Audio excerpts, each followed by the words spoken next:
హుస్సేన్ సాగర్ ప్రక్షాళనకు ప్రభుత్వం ఎట్టకేలకు శ్రీకారం చుట్టింది. 370 కోట్ల వ్యయంతో ప్రతిష్టాత్మకంగా చేపట్టిన ఈ ప్రాజెక్టును ముఖ్యమంత్రి వైఎస్ రాజశేఖర రెడ్డి ప్రారంభించారు.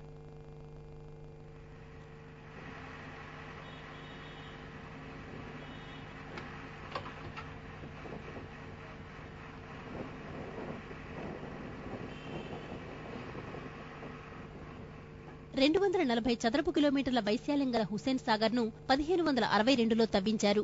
జంట నగరాల తాగునీటి అవసరాల కోసం తవ్విన ఈ సరస్సు అనంతరం సాగునీటి అవసరాలను తీర్చింది. ఆ తర్వాత కాలక్రమేణా కాలుష్య కాసారంలా మారింది.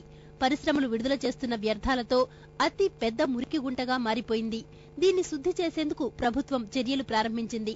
Japan bank for international cooperation సహకారంతో 370 కోట్లతో పనులు చేపడుతున్నట్లు ముఖ్యమంత్రి వైఎస్ రాజశేఖర రెడ్డి తెలిపారు. 370 కోట్ల రూపాయల ఖర్చుతో ఈ హుస్సేన్ సాగర్ లేక్ ను పూర్వ వైభవానికి తీర్చిదిద్దగలుగుతాయి.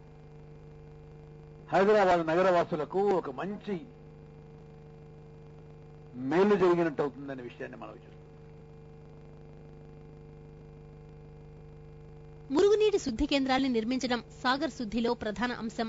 ఇందులో భాగంగా పికెట్ నాలాపై సీవరేజ్ ట్రీట్మెంట్ ప్లాంట్ నిర్మాణంతో పాటు ఖైరతాబాద్ ఫ్లైఓవర్ పక్కన ఉన్న ట్రీట్మెంట్ ప్లాంట్ ను పూర్తి స్థాయిలో అప్గ్రేడ్ చేయడం ద్వారా కాలుష్యాన్ని కొంతవరకు అరికడతారు. వీటితో పాటు క్యాచ్మెంట్ ఏరియా అయిన రంగదామిని చెరువు వద్ద తక్కువ సామర్థ్యమున్న మరో ట్రీట్మెంట్ ప్లాంట్ నిర్మిస్తారు. మురుగునీరు చెరువులోకి రాకుండా మళ్లించడం కోసం సీవర్ లైన్లను ఏర్పాటు చేస్తారు. దీనికోసం సాగర్ చుట్టూ రింగ్ సీవర్ నిర్మిస్తారు. దాదాపు 220 MLDల మురుగునీటిని చెరువులోకి రాకుండా మళ్లిస్తారు.